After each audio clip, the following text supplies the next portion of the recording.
So, almost a year has passed since my 10 tiring anime tropes video, and I've given it much thought and decided to make a sequel, as I have more takes on some anime tropes and some that were sent in the comments. I also just don't like how I edited that video. Simple editing is just top tier for my background listeners. Also, my junior year has begun, so I needed something out for this month. A quick disclaimer, just like in the last video, this is all just my opinion, so if I talk about a trope that you like, then that's okay. Art is subjective and everyone has a different taste for anime. Let's get started with the tiring tropes, shall we? We're back at it again with complaining about romance tropes. Being Array sure has its abilities. Tsunderes. Everyone loves them, right?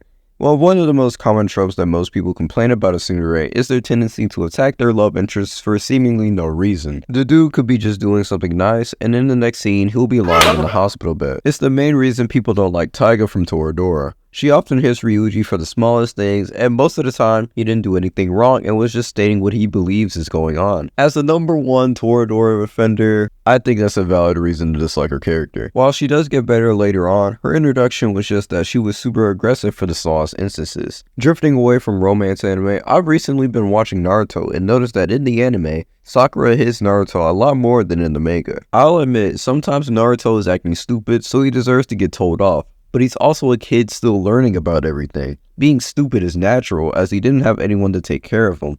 Is it possible to make Sakura a little bit likable? Speaking of stupid characters, some main characters just don't know what they're doing. In the first video, I discussed my dislike for the main characters with the only purpose of representing the viewer and having no personality. This sort of applies to this trope, where the MC doesn't know what to do in the presence of their love interest. As soon as they see her, they suddenly can't complete a sentence without their face getting all red or just being embarrassed overall. It's a small nitpick, but whenever scenes like that come up, I die from embarrassment and can't continue watching for a while.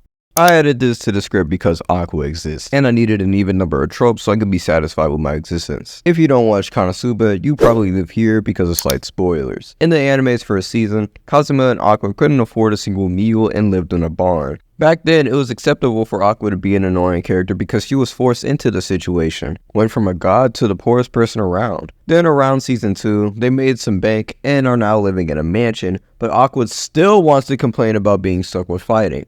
Dude, you're literally living in luxury. You got a mansion for free, can have all the booze you want, and can pay for a full course meal after every battle you guys into, and you still have the gall to complain about anything? This is why I'm with Kazuma when he gets pissed at you, because I would be too. Kazuma has way better patience than me. Before I continue, I just want to express my gratitude for you guys' support. Thank you for 286 subscribers. It's really cool knowing that many people enjoy my stuff, and I hope you guys watching in the background also enjoy this. It'll help out if you subscribe and click the bell icon so you wouldn't miss any new content from me. You could also leave a comment on what you guys think on this video. Now, let's continue talking about anime tropes.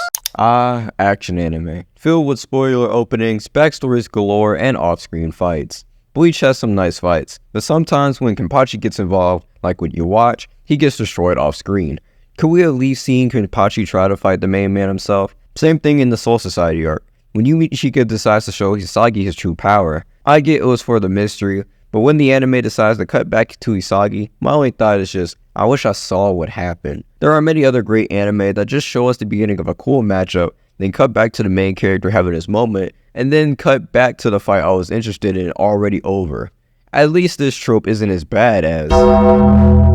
Specifically, sexual fan service. Before you start writing an essay in the comments, I know I could just ignore the fan service as it doesn't ruin anything that most are looking for in anime. The animation or the story.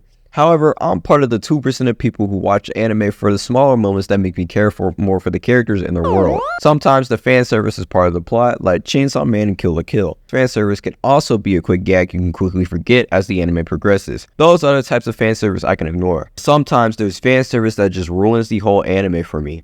Fire Force. I made some of you jump from hearing that. Don't get me wrong, I enjoyed watching Fire Force, but whenever Tamaki came on screen, I already knew that whatever was happening was about to be stopped because she would lose her clothes or get groped. Or both. She's a good character, but relegated to the fan service character that makes people walk out on the anime.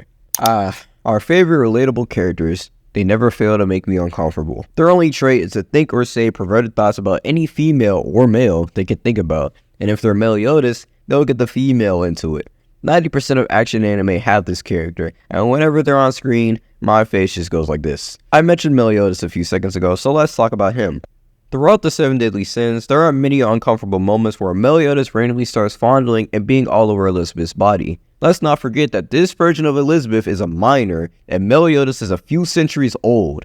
Then, it's revealed that he did it with Liz, one of Elizabeth's reincarnations.